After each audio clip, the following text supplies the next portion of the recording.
name's Sharon Hurst. Welcome back to the studio. It's lovely to see you again. I usually paint in watercolour, but today we're going to try something a little bit different, and I'd like us to have a go at some mixed media. How do you work that into watercolour? Well, come with me and we'll have a little go and see what you think. Well, here we are. Welcome to Glastonbury. We have a picture on the drawing board and it's pretty basic. I don't want too many details in there to confuse me when I'm painting. I want to be quite free about it, and that means less drawing so that I can think as I paint. That's the plan. And the first thing I need to do is to work into this area here because I want to give this texture. I want to make it look like fields, and I need to give it a bit of a lumpy bumpy idea. I want to make it look as though they've just been ploughed. That's my plan. Here we go with some tissue paper, and it's a good idea when you're doing this kind of thing to look for the tissue paper that's a bit thinner and very soft and not too shiny. The shiny stuff takes an awful lot more glue. And with this little pot, I'm just taking basic PVA glue, nothing exotic, nothing special, and I want to have a decent amount of that in my pot, and that's too thick, so I'm going to use a pipette to just drop in probably the same amount of water, maybe even a little bit more. And for this we need to use a fairly decent brush. And by a decent brush, I mean something that's quite stubby and something that's tough. So I can use this and I can use it for poking. It's not going to be a problem and go soft and dopey on me. Let's mix this in, give it a good zhuzh. And we're looking for sort of milk to single cream thickness. I don't want it too thick, because it's going to be, it'll use more glue and I don't need it. I just need enough to make my life easy to get it on the paper, so just a teeny bit more. And if we mix that in, that looks about right to me, you see? That's what I'm looking for. So the brush through it leaves a trail, but not too much so it infills. And I want to use this, I'm going to lay it onto my area that I want to glue, and don't do too much at a time, that just makes life complicated. And I want to tear off some strips of tissue, and the grand plan is to be coming in here and putting this down, glue on top of it, make it soggy, but then I want to crease it to make it look like these ploughed furrows. I'm going to do that by squidging it up, screwing it up like this. And the plan is that out in the further reaches, think about perspective. You want everything from the outer edges to come in this direction, and then it will be almost vertical up the page in the middle. So just thinking along those lines, think about how you can get these creases in the paper.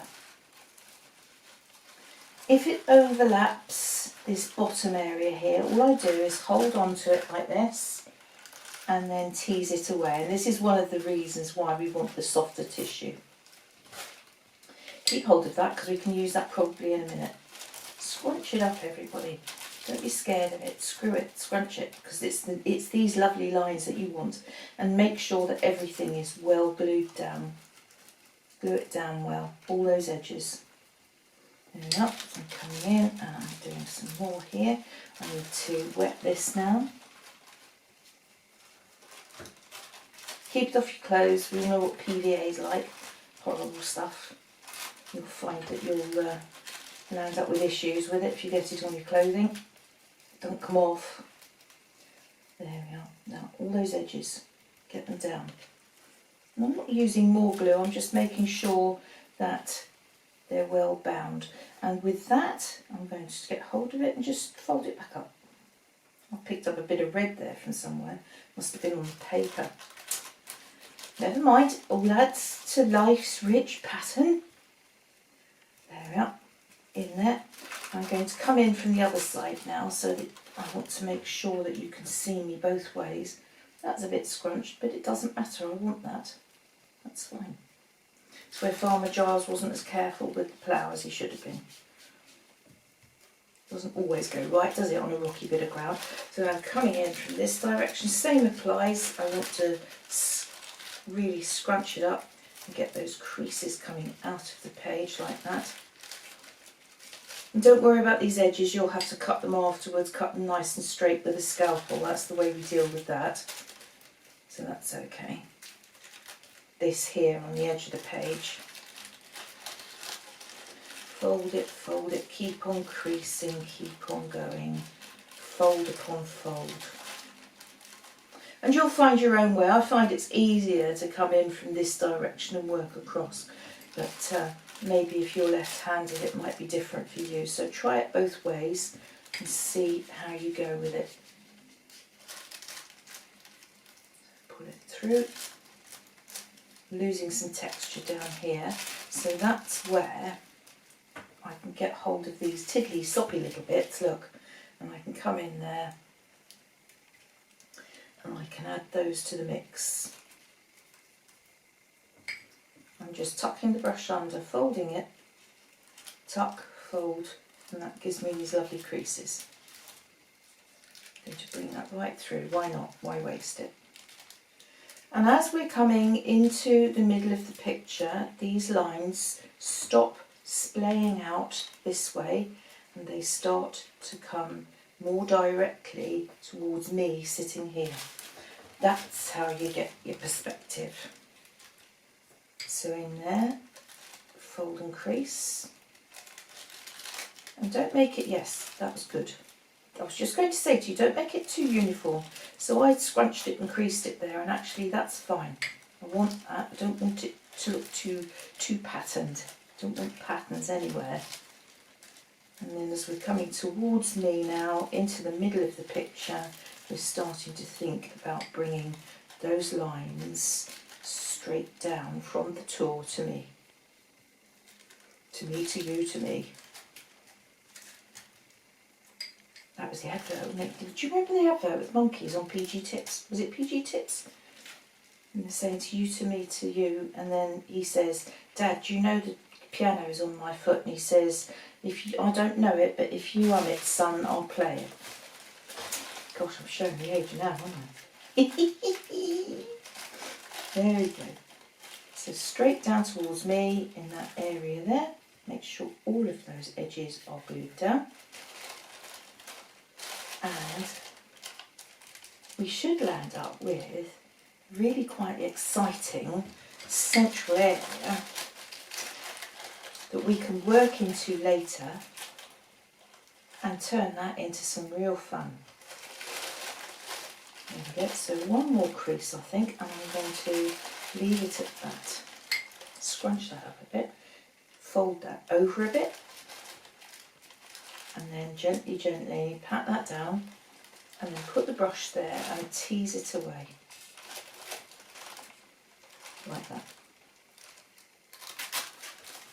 And if we've taken our creases out, just lift it again and have a little fiddle with that. Okay. Oh, that's okay, I'm happy with that. That's all right.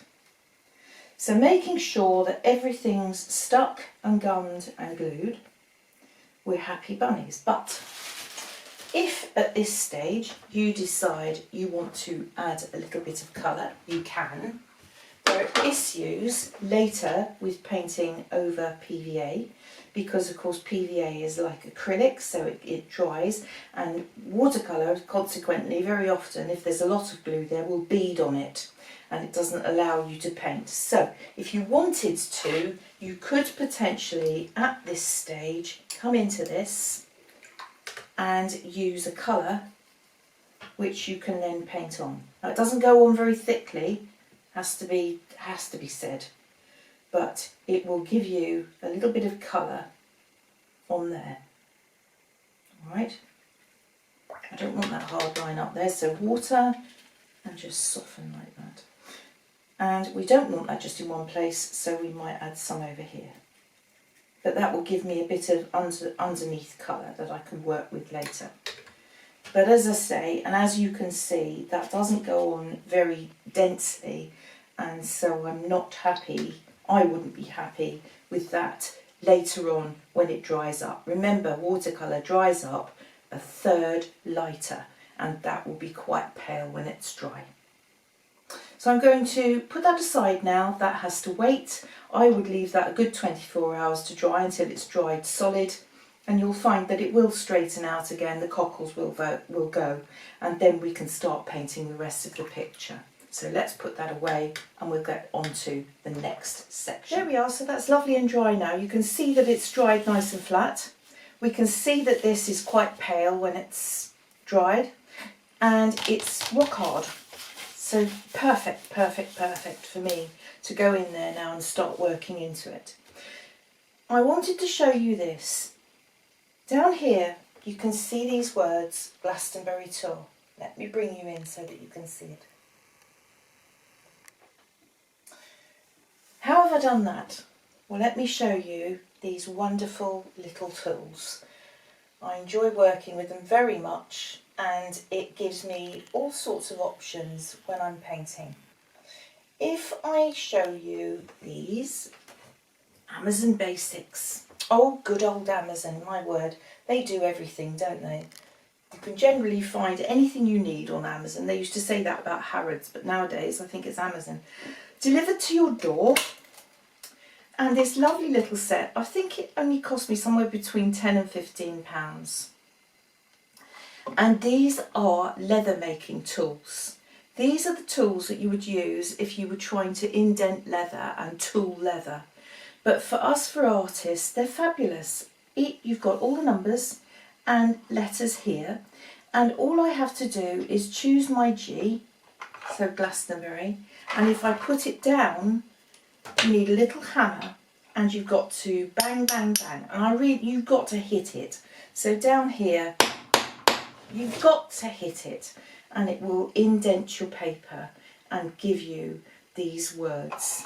Fabulous, fabulous idea. Why are we doing it? Because when we paint this, we'll suddenly discover that the paint will run into the dents, and they should be darker. You'll see them more, and it just gives you a little bit of fun with your picture. It makes it more interesting. Just more interesting. If you don't want to go to that kind of length, you have another option. Paint your picture first, and then you can use a printing set. So again, this is from Amazon, another lovely little set. And these are all letters and numerals again, and you can simply have a pad, an ink pad, depress it and put it on your work. And depending on whether you go for a permanent ink pad, where the ink won't run, you can do it first and then you can put the paint over the top. Or if you're not keen on doing that, you can always buy just a normal ink pad and do it all afterwards. And you can buy the pads in all sorts of colours. So on the green, I might choose a green one and print magic along here, etc. Up to you entirely. How about words of a poem, words of wisdom, fun things to write on it? If it was a gift for somebody, you could write their name on it, couldn't you? All sorts of fun ideas there. Now, should we get painting?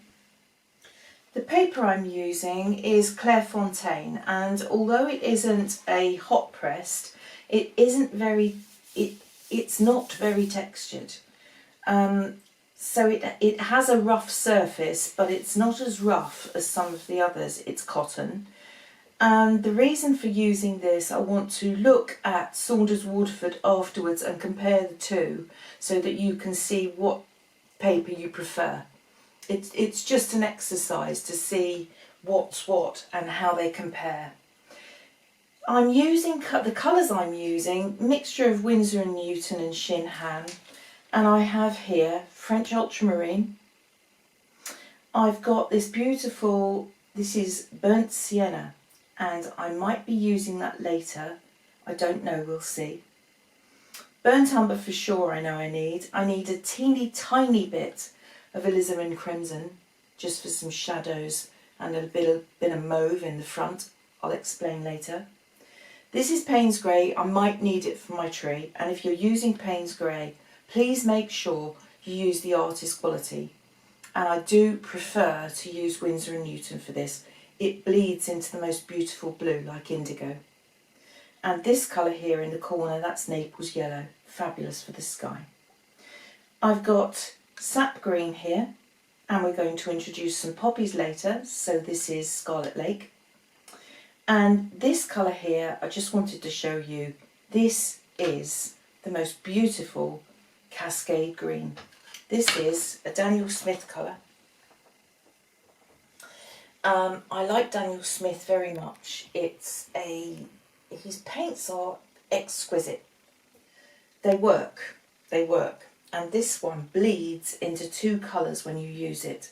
It's made up of a phthalo blue and raw sienna, and when you use the two together, they very often separate and divide out and bleed, and it gives you the most fantastic effects.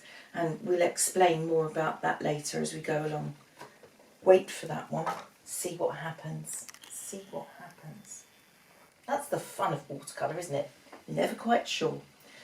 We're all ready to go, and the first thing I want to do is paint a sensible sky. So as far as I'm concerned, all of this is quite mixed media and quite fantasy, but up the top here, I don't want to be abstract. I want to paint a sensible sky, just to show you how I go about doing it. I'm going to use my goat's hair hake, and the first thing I want to do is come in and wet my paper. And the reason for that is because it gives me time to think. It gives me time to panic, that moment when you start to put paint on and go and panic. This will give you time. I'm not coming right down to my hillside because I want a lovely sharp line along there later, and I won't get it if it's wet and blurry. So just a couple of millimetres away from the hillside. And I want to make sure it's all shiny. And you've got to imagine this is the drink for the paper. It will suck in the colour, the water, instead of sucking in the colour. And I'm just going to come around the edges with another brush full, purely and simply because the paper that's under here will wick the water, and you'll find that that will dry more quickly than the rest, and then you'll be frustrated. So make sure it's all lovely and shiny. And the first colour I'm going to go with, the lightest colour of the batch, is the Naples Yellow, and I want to start dropping it in. And why Naples Yellow? This colour is very kind to skies. If you inadvertently mix it with blue, it doesn't tend to go green. And it is that lovely English colour that you see in the sky, that soft, bleached, sort of neutral, yellowy colour on a hot summer's day when you see it works very well down at the horizon, that bleached out colour that you see very often. There we are. So I'm going to just lay that in hither and yon like that, and then we put our other colours around it. Next colour I want to go to is my French Ultramarine. Remember, it's quite nice to make sure that you're darker up in your corners. Corner of a painting, it's quite nice to have darker colours up here. So I'm going to go into that with a bit of gusto, and I'm going to bleed some of it into the yellow. Don't worry about this blooming at the moment, we'll sort that out in a minute. Pull that through there. So you see that's gone into the yellow, but it hasn't turned green, and that's just what we want.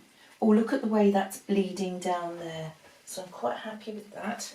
That can keep coming as far as I'm concerned. And now I want a little bit around the Tor.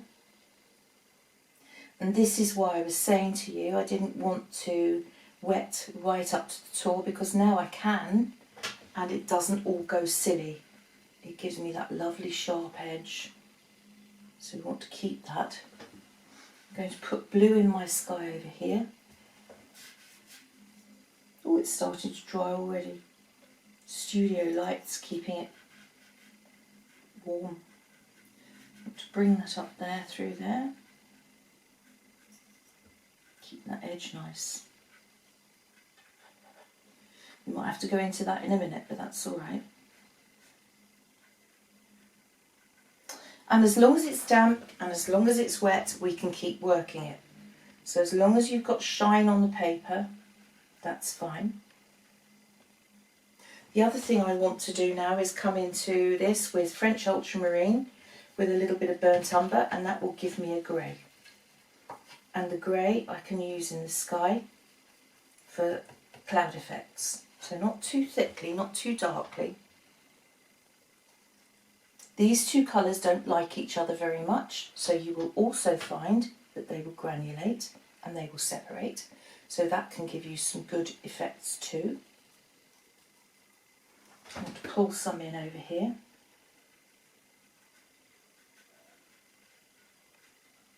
When you've got a blunt end like that, you lift the brush and the paint blots like this. Just wick your brush on your cloth and then come into it and push it back. Get rid of the drip. Here, I don't like the way it's blossomed there, so I'm going to just pull it back.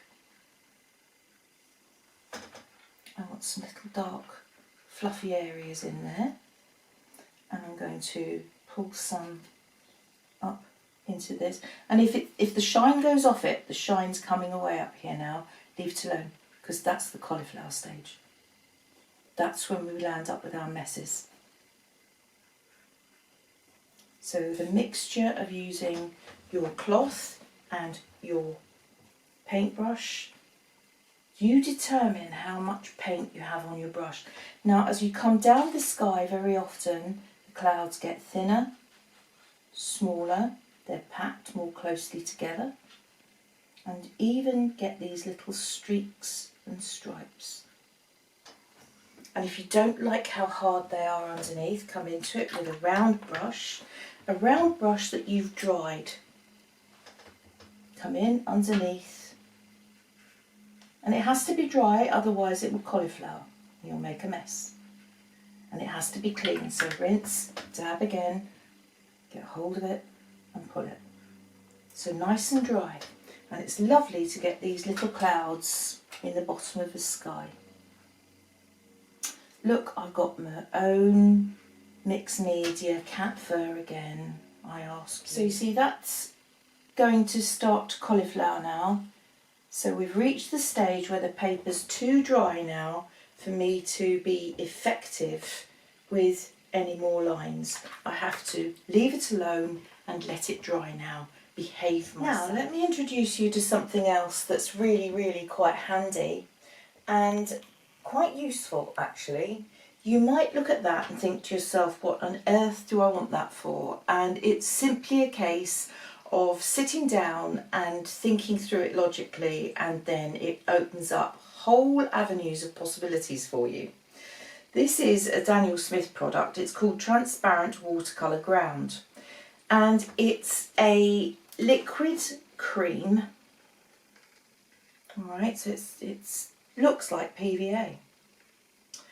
And you can use this on your watercolours. You can use this on anything. And there's the key. This little product means that you can put 1 or 2 coats on anything that you want to, and suddenly you can paint watercolour onto it. So if you wanted to cover this little bottle with this and then put a watercolour pattern on it, and then you could use a varnish to spray it. Just think about that. How about Christmas baubles? How about the covers of journals? You could use it on glass, you can use it on plastic, you can use it on leather. All sorts of different ideas that we can use this for. I'm going to use it across this strip here because we've put this PVA glue on it, and although I should be able to, because I didn't use it that thickly, I should be able to come in and paint watercolour on it. It is not going to sit very well. Not really, it's not. And it's not going to sit in any great degree of depth. Therefore, I need an option. This one will dry clear. So if you want a clear background, it goes on white, but it does dry clear, just like PVA.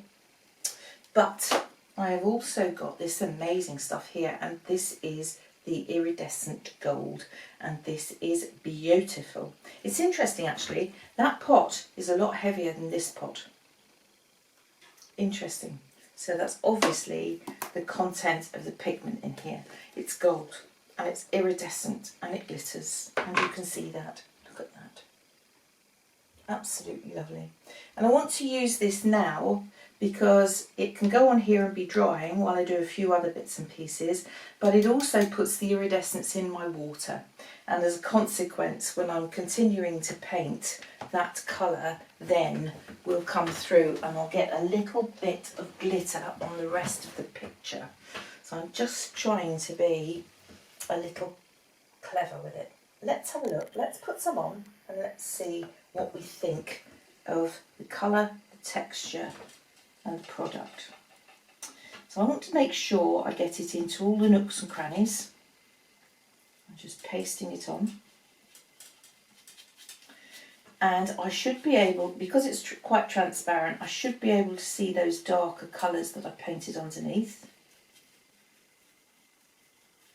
You can put several layers on if you want to, if you want it to be deeper, darker and, you know, more opaque, so that's okay. You can do that if you'd like to.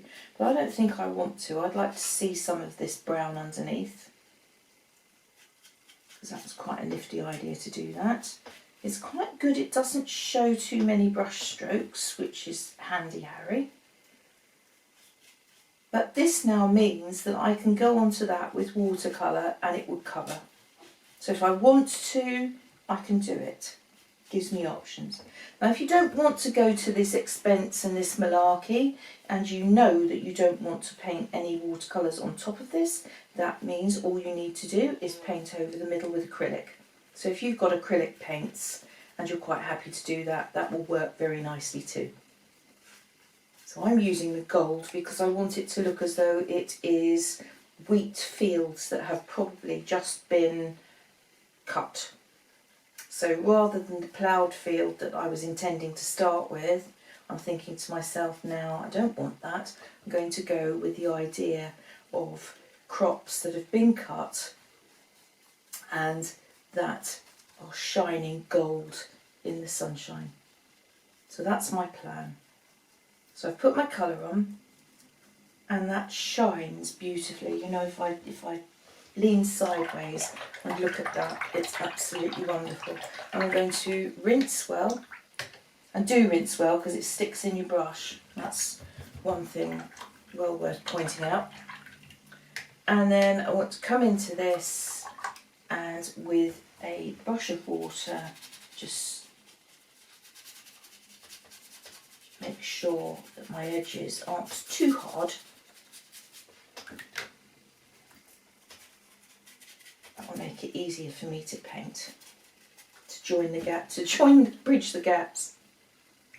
There we are. So that can dry, and in the meantime we're going to come up here and we're going to paint our Tor. I'm intending to use my lovely greens for the Tor, and I need to look at it and look at the sky and work out how I'm going to go about it, because I need to think about the light. Although I have quite a bit of light up here in the sky, this is very bright here, and I've left the sky very dark down here, and I need to maybe address that.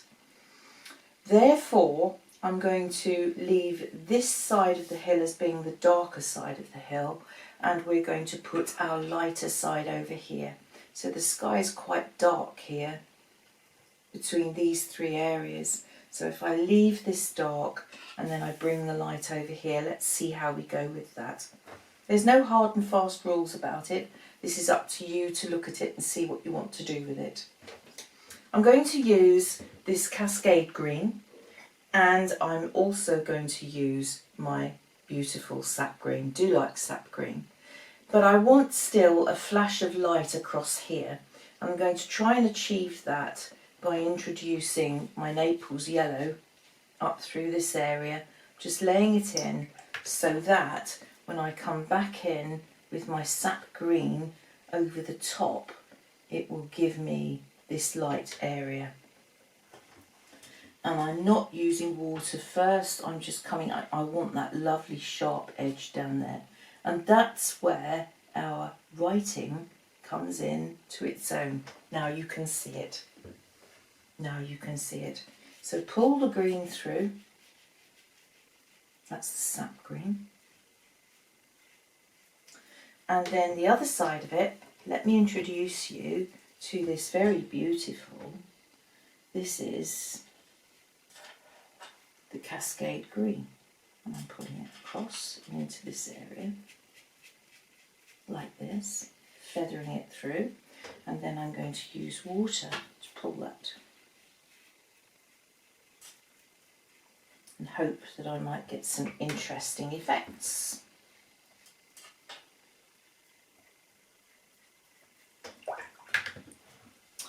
The dark side and the light side. Sounds like Star Wars, doesn't it? The dark side, Luke.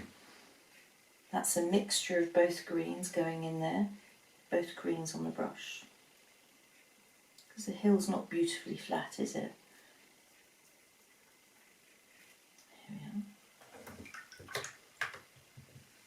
And I think I might want a bit more of this green up through this area where I want it really dark.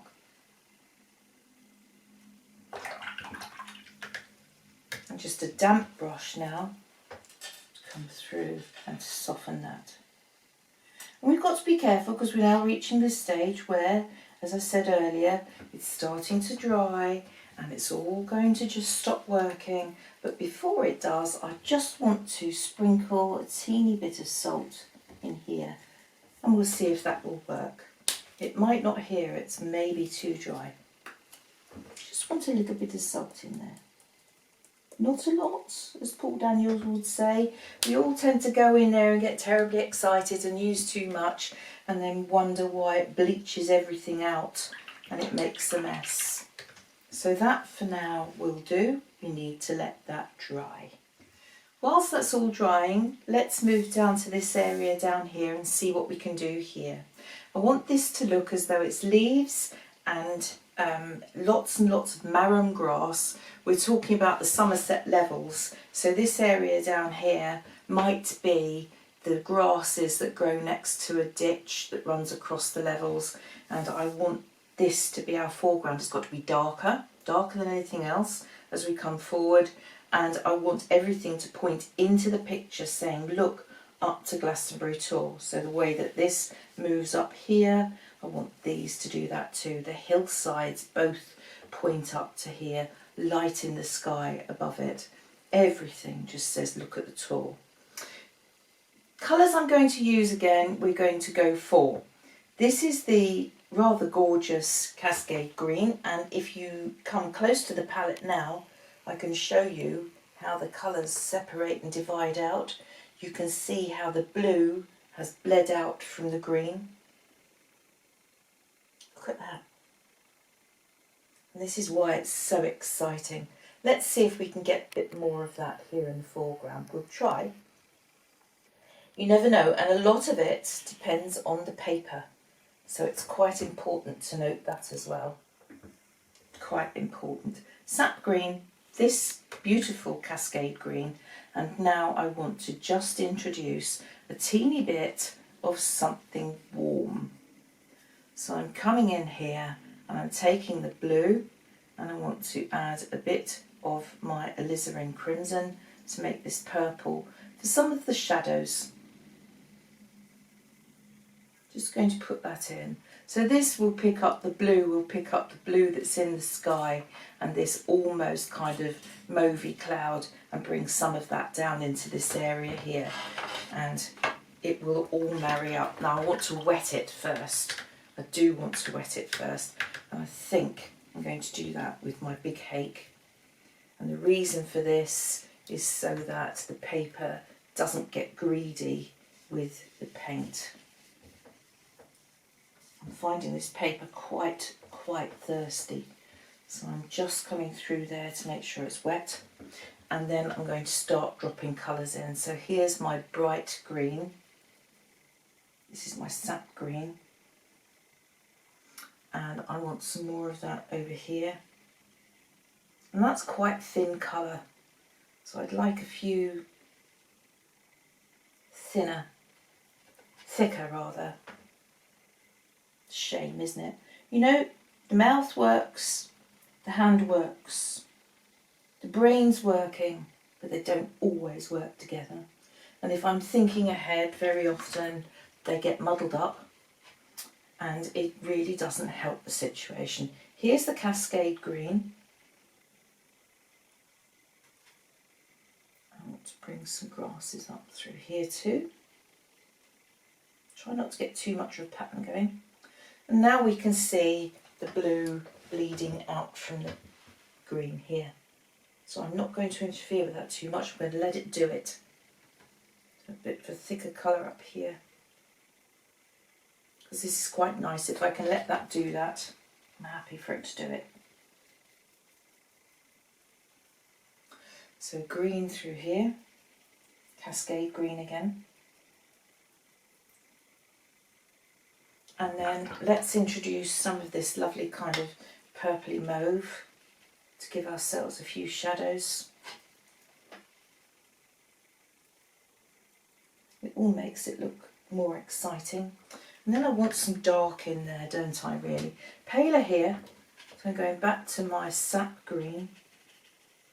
Quite thin there, but I need to cover up my pencil marks here. So I'm just going to flick some colour up through there. Join the dots, make sure I don't have too much white showing. This is a bit boring because it's too samey.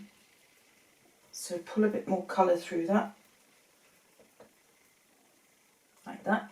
I've got some nice separation on the blues and greens here. Flick the brush. Less control up this end of the brush.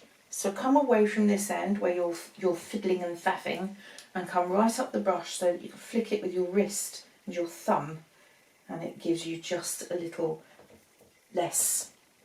Now I know what I'm going to do. This is the point where I'm going to come in with a little bit of, this is the burnt sienna. So this could be some of the weeds that come through. Dock, isn't it? It's dock that gives you that kind of brown long stems. So I'm coming through with just a few dibs and dabs of that. And that lifts it, doesn't it? Now what we're going to do is take some good old cling film. This was my mum's. And it's years old. Years and years old. And I want to give the impression that these are all pointing up into this, and the only way to do that is to pull the cling film so that your lines go in the direction you want them to go. So I'm literally thinking about this pattern. Pull it. You can lift it if you're not happy and do it again. So pull it in the direction that you want to pull it, like this. And from my point of view, I want it all to point into here. Put it in, squidge it. That's the technical term, squidge it. I have a friend who recycles cling film. She got a bag of it. I think life's too short. I know we ought to be careful with plastics and things, but gosh, that's really being good, isn't it? There we are. Getting some nice effects there. And over here, pull it, pull it, pull it, pull it, pull it, pull it. Scrunch it up. Be careful with how you do that, because you don't want to muzz it around too much, because if we do, we land up mixing the colours on the paper and then we land up with mud. The more you interfere with them, the more they will Oh, I quite like those shapes down there at the bottom, so I'm going to leave that. So now this is another time to go and have yet another cup of tea, because all of that has to dry naturally. I'll tell you in a minute how you know when it's cooked. Whilst the cling film dries, let's have a little chat about the salt. My salt hasn't worked exceedingly well, and there are several reasons for this. One, it wasn't wet enough. It's got to go on, salt has to go on the paper when the paint is still in suspension floating on the paper. If the paper has taken the colour in, and this would because it's a cotton paper, which means it's thirsty, the paint has already sunk into the paper and the salt can't bring it back out. And that's the issue with this here. That is particularly true of a cotton paper like this. You wouldn't find that you would have that problem as much if you were using something like a Bockingford. It's not quite as thirsty. It has to go on when the paint is just sitting in suspension. Our next move is going to be to soften this hillside. It eradicates the pencil lines and just gives us a little bit of softness here. Let's put in a little row of trees, and we'll do the same over here. And this will give us again the impression of distance and the Somerset levels with the willow trees that line the banks of the watercourses. And I want to come in here with a mixture of greens. I'm going to take my brush and pick up a little bit of the Cascade Green, and then I'll turn my brush and I'm going to put some sap green on the other side of it. And so I've double loaded, I have two colours on my brush, and I want to come in here and I'm just introducing this little line of trees, so quite wide here, and just having a bit more paint. And as I come down here, I'm getting narrower and narrower, and the reason for that is because it will take them off into the distance. And we can ground them by coming in with a damp brush, so wet, dab, dab, and then just come in and soften and blur them underneath like that. I think I'd like them just a little bit darker here when they're closer to us. If we make them a teeny bit darker, it gives the impression that these trees are closer, and then they get paler and paler as they move away from us. So that's a plan, and I want to do exactly the same over here. And this time I think I'm going to go maybe for a smaller brush. That feels like a bit like a mallet to crack a nut. So now I'm going into a number 6, from an 8 to a 6. And again, let me show you, I want to put the Cascade Green on that side of the brush, and then I'm going to turn it over and introduce the sap green to the other side of the brush. And the key here again is don't come right up the brush and manipulate it. Come away a little bit, come up the handle, and I'm going to just twist and turn the brush as I run along this tree line. So we're looking at sort of English deciduous trees. And again, rinse, dab, dab, and then just brush away. Make sure you don't have any patterns in there. Oh look, I've made a mess. Let's get rid of that. I'm not sure I like that. It's too uniform. So I'm going to just go in with a bit more of the sap green and interfere with it a bit like that. That's better. That's better. If you think it's too dark in places, come back in and just with a damp brush. So I've rinsed it and I've dabbed it on my cloth. You can take out some colour like that. So you have options like that too. But that softens this whole hill and gives you distance, distance, distance. So that's really cool. And you can do the same if you wanted to across the fields by bringing in layers of hedgerows through here. So if I take a bit of green, a bit of the Cascade Green, and I start wide here, because it's closer, and then I run it through. Now I am up the brush because I want control of this. Pattern, pattern, pattern, get rid of it. Smaller, smaller, smaller as we travel away from it. Give it a bit of a blip on the hillside there so that it looks as though it's going over.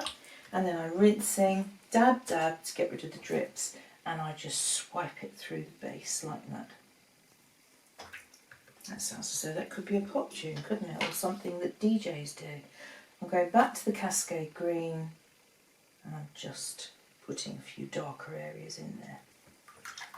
Okay, so we have hills and trees. This is how you would incorporate hedgerows through your work if you wanted to.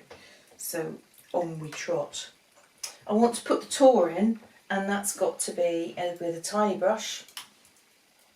So here's a little tiny spotter brush. This is a number 1. And I'm mixing up French Ultramarine and Burnt Umber for a real dark. That'll make you a lovely dark. I'm going to use that for my Tor. St Michael's Church this used to be. And it's got to be completely and utterly vert. I've got a horrible habit, and I can see I've drawn it leaning. I always lean to the left hand side. So we're going to make sure that it's straight. That's better. It has a crenellated top, but again, we can't deal with that too much because it's too small. And the most important thing with all of it is there is a doorway there and you can see it. So I want to have, let me bring you in, I want to see the doorway and the Tor. Okay, so we've got that. And we're painting that quite dark because we want the eye to go straight to it. Straight into it. End of story.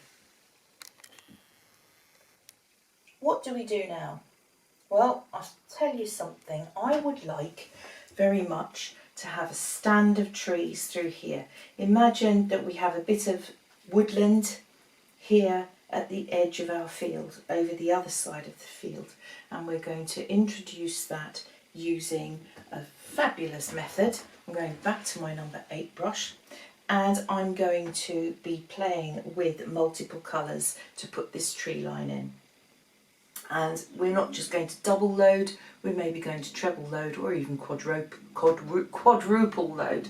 What does that mean? What's this woman talking about? If you wet the area underneath, so I'm just coming in here, and where my tree trunks are going to be, I just want to make sure that's damp. It's shiny damp, all right? That's the amount of water I've got. And I'm going to pick up multiple colours. I'm going for Cascade Green, then I'm turning my brush round and I'm going for Sap Green. And then I'm going to quarter the brush and pick up that real dark. And then I'm going to quarter the brush again and I'm going to have some of my burnt sienna. Put it down. There's the water underneath and I'm coming right up the end of the brush like this. And I want to roll it, so I'm going to do this with it. Roll it backwards and forwards. Coming above the waterline. And I'm rolling my brush. When you start to lose the colours because you're mixing them too much, rinse, dab dab to get rid of the extra moisture and reload. So here we go, we're going into Cascade, turn, Sap, turn a quarter, then we're going in for this lovely dark, turn it to the other half. So we've got 4/4 of the brush with all those different colours on. And I'm coming in, all pattern, I don't want that. And again, I'm making this shrink. Now I need to have control, so I'm shrinking it as it disappears into the distance. And again, that makes that whole row of trees vanish off into the distance. And you can see that it's all starting to granulate as the colour washes out of it. And I'm just going to help it. So I'm coming through there with a bit of colour. Bringing the colour through rather. And then I want to come in and drop some dark along the bottom. So this is my Payne's Grey mix. I've made kind of Payne's Grey, but this is the French Ultramarine and Burnt Umber. I've kind of made this almost dark. I'm going to soften that there. And then I'm going to soften it along the top. And then what I want to do is use this brilliant tool. I'll explain it in a minute. I want to make sure I get my lines in. This is a Porcupine Quill. And I'm using it to indent the paper, to make creases in it, to scratch in it, so that it looks like trees. So in the same way that we did this over here with our Glastonbury Tor, this damages the paper and we can make it look like the tree trunks in the distance. What happens, you put the crease in the paper, the scratch in the paper, and the paint runs into it, and it gives you these beautiful lines. Good for veins on leaves, fantastic for veins on fairies' wings, super for veins on butterfly wings, dragonfly wings. Think about perhaps something like primroses, the veins on the primrose leaves. But it gives you this fantastic texture. It's lovely. I love it. I love it. Porcupine Quill, look at that. How about that? Where do we get one of those from? Again, good old Amazon, and you'll find porcupine quills in the fishing sections, and you can buy them in sets of 3, 5s, 10s. Fishermen use them as floats because they float thick side down. And you have two beautiful tips. This is the wider tip, this end, and up here, this is horrendously sharp. Incredibly sharp, very strong, very strong. And I bought the box, a packet full of them, and I have them in my, here, I have them in my travelling kit, and I have one in my plein air kit. Fantastic. So that's going to now sit and dry. That's good. So it gives us distant trees, mist through the trees, so that we've kind of got some depth going, and yet we have shadow underneath the trees to ground them. This here down the bottom should be done. We know it's finished because you kind of get a speckled effect through the cling film. The paint looks speckly. And then if we lift off, we land up with all these fantastic patterns in the paint. Fabulous, look at that. So with very little work, we've got this textured effect down there in the bottom. Now that's giving us lines upwards. If you wanted to use this for painting, it's fabulous painting water. Paint your water in blues and greens, and then pull the paint, this cling film, this way and put it down. And it gives you all these striations that are horizontal, and it looks fantastic for water. Really good. Good texture to use for rocks, mountains, cracks and crevices, anything like that. Really, really worthwhile. Something I'd like to do with that in a minute is to put a fence line in. We'll do that soon. But what we need to do now is kind of put a bit of structure in to kind of pull all three areas together. At the moment we've got 1, 2, 3 separate areas, so we need to pull it together, and we'll do that in just a minute. This is bone dry. And what I want to do is come down here now and use this little packet of pastels. These were my mother's. They're that old. And you can see she very, very rarely used them. And I want to put some colour now on the texture of this. The whole point of this was to get some interesting texture in there. And I'm going to pull out the colours that kind of echo the colours that I have down here and up in my greenery. And that's those two, a lovely blue and a green, a cerulean blue, and this is almost like cascade green. And I want to come in on top of all of my creases, and I now want to texturise them.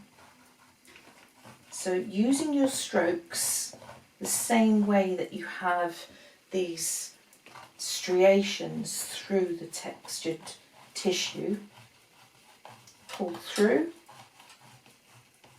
And if we're very lucky, the tops of all the creases will pick up on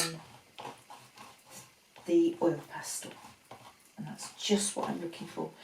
Not too much, you don't want too much. And we want to keep this area here quite light if the light's coming down and through and shining. So we don't want to make that too dark. And then I'm coming through here.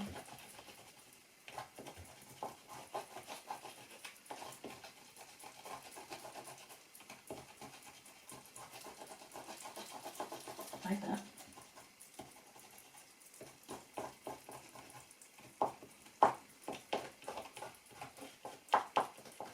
Like that. So that's super. I'm happy with that blue. Now I want some green, and the green I'm going to come in and try to darken the edges predominantly, and these thicker areas underneath the trees, because these areas would be more shaded. So through here, like that. Just a little bit through here, you can't ignore it because it will look strange, but maybe a bit darker down the bottom here. And that gives us this kind of depth of tone and depth of colour. And instead of it just being a flat gold, now we've got tonal values, which is brilliant. Just what we want. And just to bring this into this, I'm going to use the brown that I've got here. And some of it, just a little bit, again through the darker areas.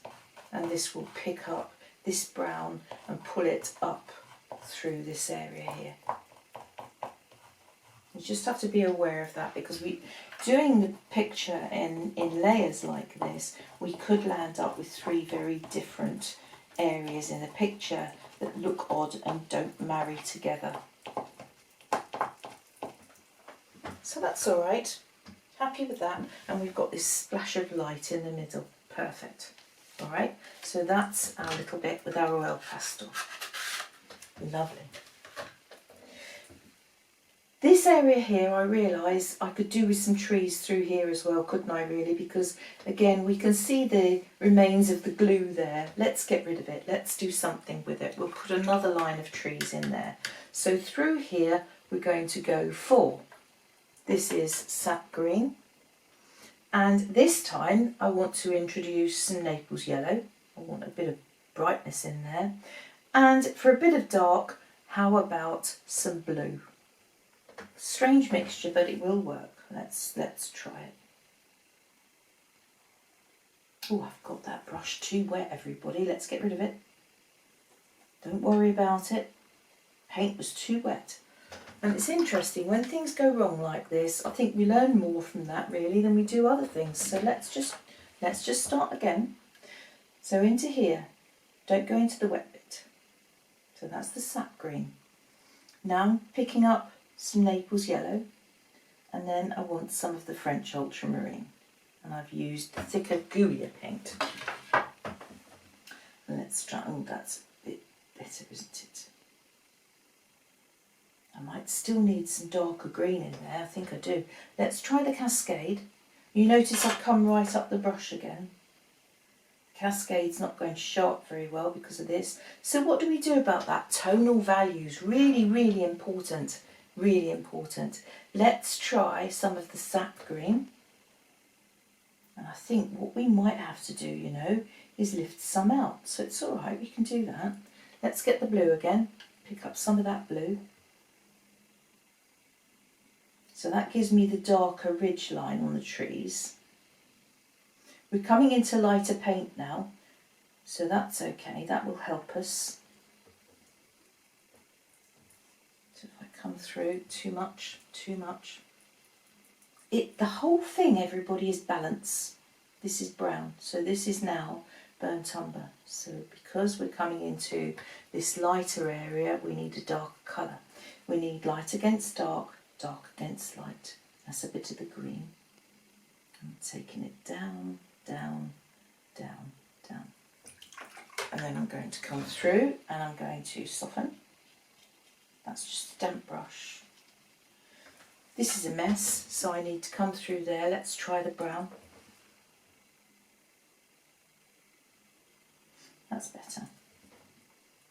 We have to have dark against light, light against dark. It's the law. And if we don't do that, we completely and utterly lose our contrast. This is the Naples Yellow. Now if we wanted, instead of doing a stand of trees that are English woodland, if we wanted to do fir trees maybe, we do that in a different way. We take a piece of paper and we play with it a different way. So for fir trees, I'm going to take a smaller brush. This is my number 4, and it's got the most delicious fine point on it. It's a new brush, and they're beautiful when they're new. I just wear them out too easily. It's most distressing. And I want a dark green. So here I might be using the Cascade green, and I might add a bit of French Ultramarine to darken it down. And now I'm going to load the whole brush. Load the whole brush. And we're talking single cream thickness here for this particular exercise. You could use it more thinly if you want to. And this time, instead of rolling the brush, I'm going to come up the brush like this, and this time I'm going to poke the brush up. Poke it. So we can do that, and we can give ourselves a stand of really rather nice fir trees. And do that. And you can come in underneath and just soften and bleed away. If we wanted them thinner, we could also put water down first, because this works quite well. And this time thinner paint, so these are more distant, and we'd come into it. And you just allow it all to bleed into the water. So you have that lovely sharp top for the trees, but it's just vanishing into nothing. And I'm picking up more water here so that the colour is thinner, thinner, thinner, and those trees are going further away. So a lovely way to paint trees. And if you use a colour like this and it bleeds, you get this beautiful division of colour where it separates. So that is how I would turn these into that kind of tree. This is dry enough now that I can introduce a few fence posts. So I want a dark. I'm going back to my French Ultramarine and my burnt umber, and I want the colour to be quite thick.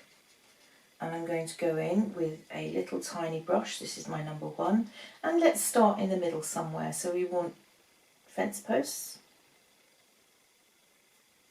and as they come closer to us, they get bigger. And they're darker, and they'd be further apart. And what I'm going to do with these is just as they come further away, smaller, bit of water on the brush, dab to get rid of the excess liquid. So the colour's thinner,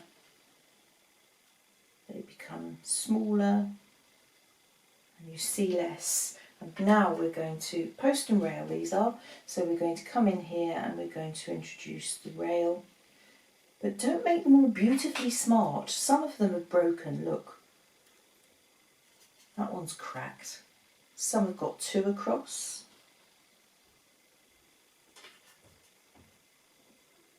And you don't have to do all of it either, just some of it, and the rest is caught by the light and you can't see it.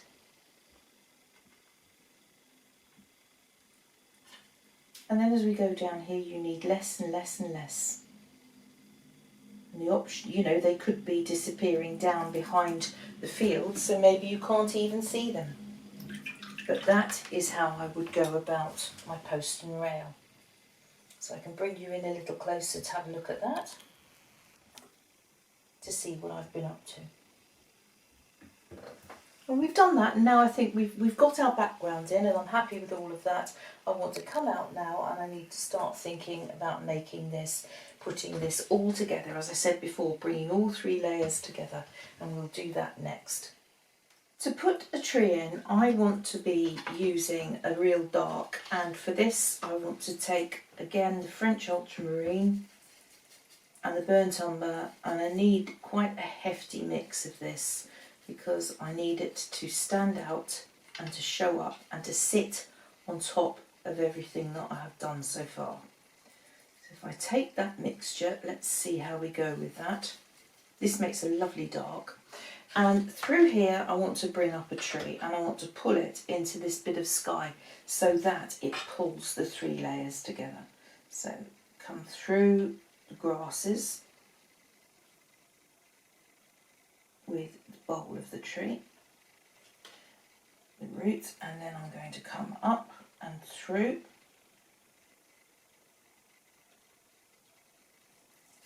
like this. And then it splits and it divides,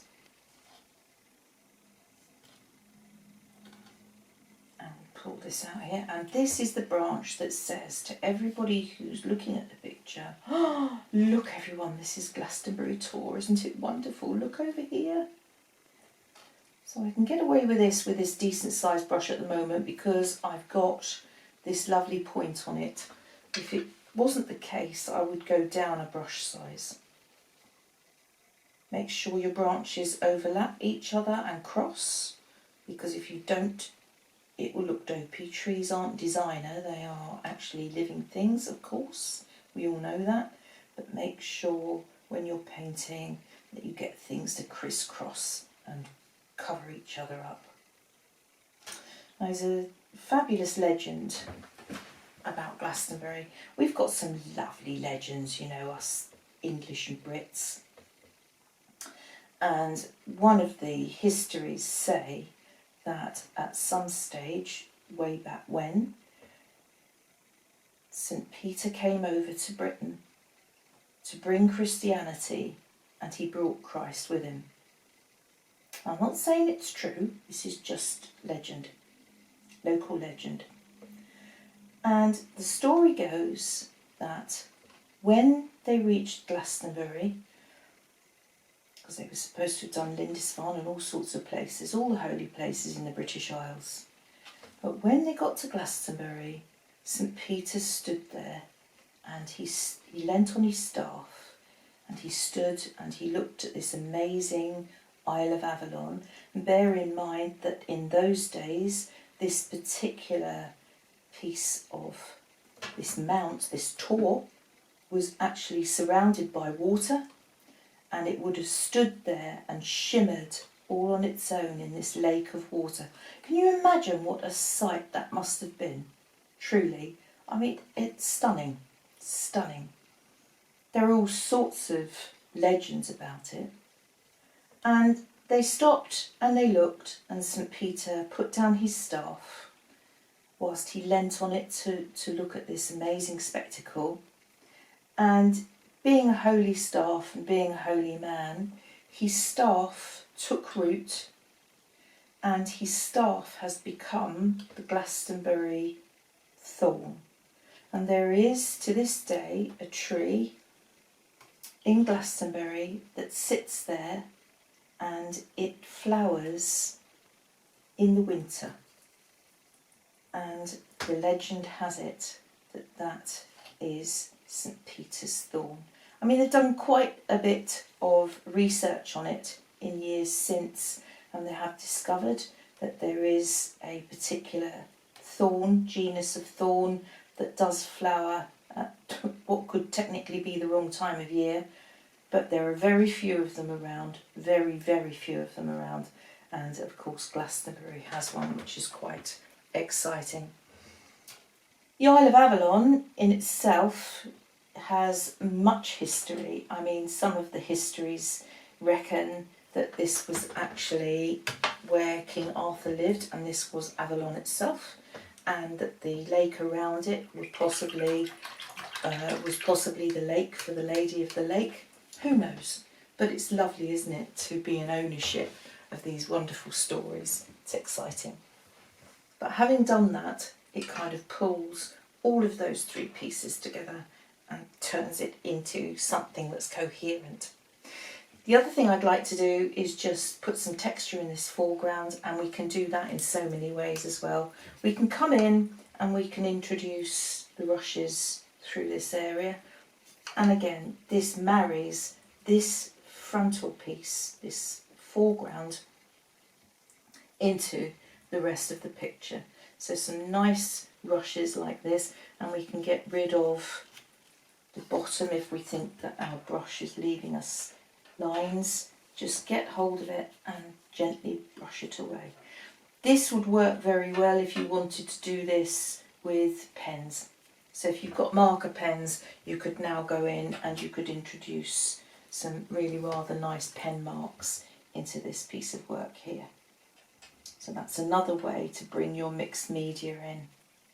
So some grasses like that. The other way that we can do it is to take a nice rigger brush.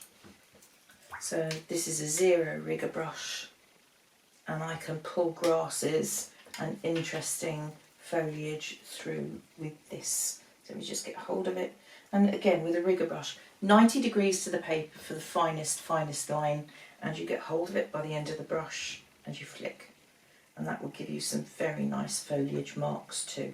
So this is a chance to explore and experiment. So some of them I would pull right through the work from the bottom, from the tape, because then you don't get this blotchy hard line on the painting. So it's another good reason to have tape on your work. Just pull some through like this. But what I do want to do, one decision that we made, which when I was doing this for the demonstration, I did this for a demo for an art society, and what we did decide to do is to take Scarlet Lake and to put some poppies in here.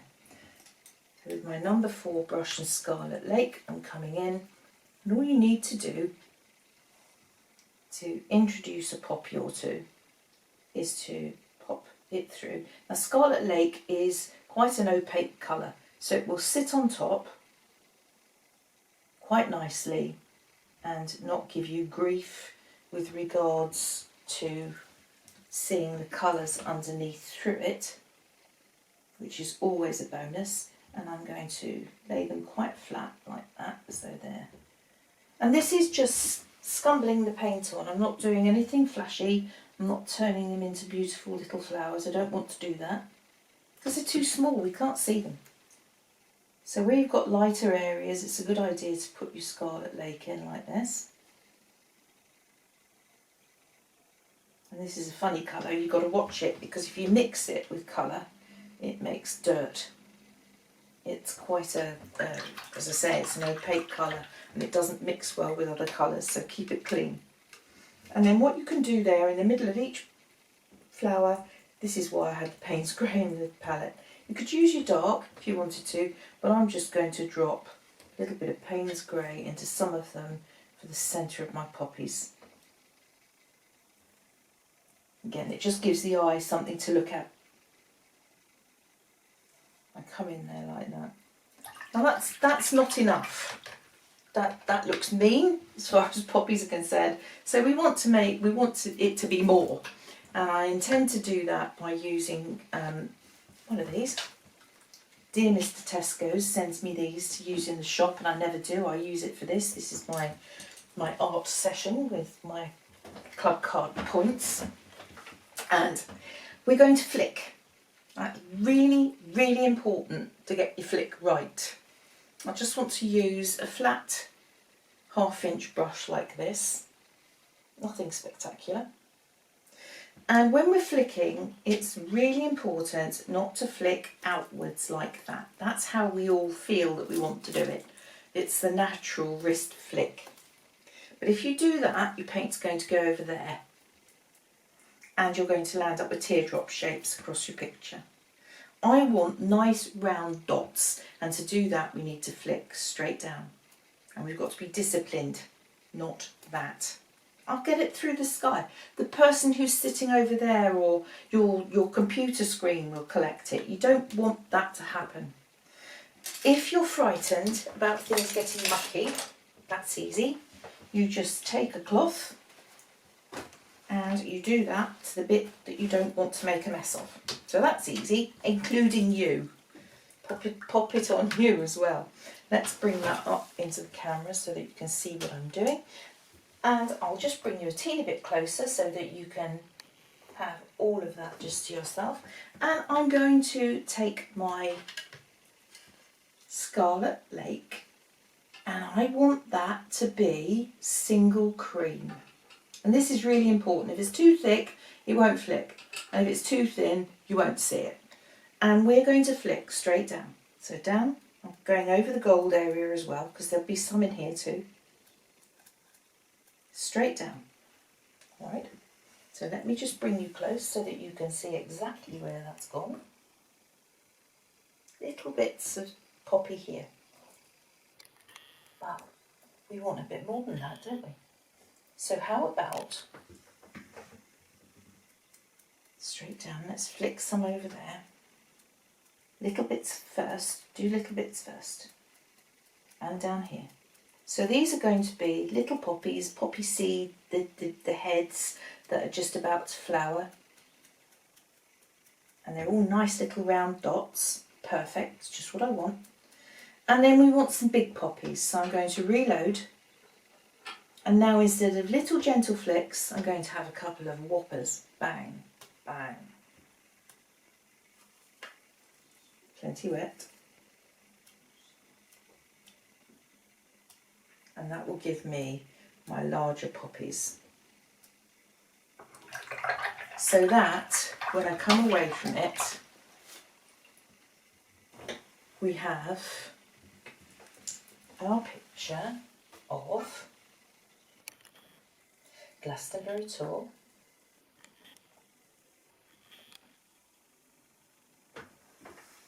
with poppies and the Glastonbury Thorn, and it's all looking rather beautiful. I think the only thing we need, if I'm honest, is a little bit of greenery on here, because that's looking a bit, if we think about it, we've not painted a winter scene, have we? So we really want, I think, our tree to have a little bit of greenery on it. Now, I'll be honest with you, the trees aren't desperately lush, so I don't want to overcook it, but I think I'd like a little bit of greenery on there. I don't want to go too mad with it. I could flick, yes I could, but I think that what I want to do here is show you, take the opportunity to show you yet another technique. So if I wet my brush and I come in and I pick up some of my sap green, and then I'm going for my cascade green. I want a bit of both on the brush, and I want the thicker colour. And then I'm going to do a terrible thing, because I'm going to get rid of most of it, because I want dry brush. So I'm getting rid of a lot of it, and I'm coming right up the brush, up here, and I'm going to lay it flat on the paper.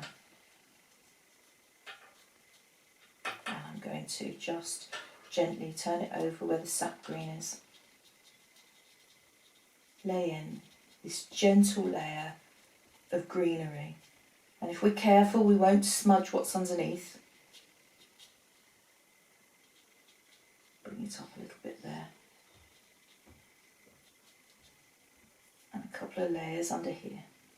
Still see the sky through it, but that turns it into more of a summery picture, doesn't it, than something that's totally, that would be quite a winter tree. And I think the only other thing I'd like to do is add a bit of white to this tree. And I can do that in several ways. I can either use my oil pastel, so I could go into that and I could just go over it with the oil pastel, or I could lift out some of this white gouache, and again I'm going to do this with my brush, and I'm going to just come in there and help myself to a bit of that, and again I don't want too much of it. And I could come down my tree trunk and just lift some light into the tree, because I've got all the texture of this background here, so I can use that, I can use it. then I might introduce a little bit up the tree here. And it just softens the whole thing up instead of it being quite such a stark comment in the corner of the picture. I'm just softening that, softening it. And the only other thing that I might be tempted to do is down here at the bottom of the tree, I want to put some grasses. So I'm coming in here and I'm going to pick up my green. And I'm going to just pop some grasses in the bottom of the tree, because very often around the base of a tree nothing grows. And that's also true of rocks and standing stones. And I've been told with the standing stones it's because the minerals leach out of the rock and the rabbits don't like it. So did you ever? Did you ever? But there you go. That is Glastonbury Tor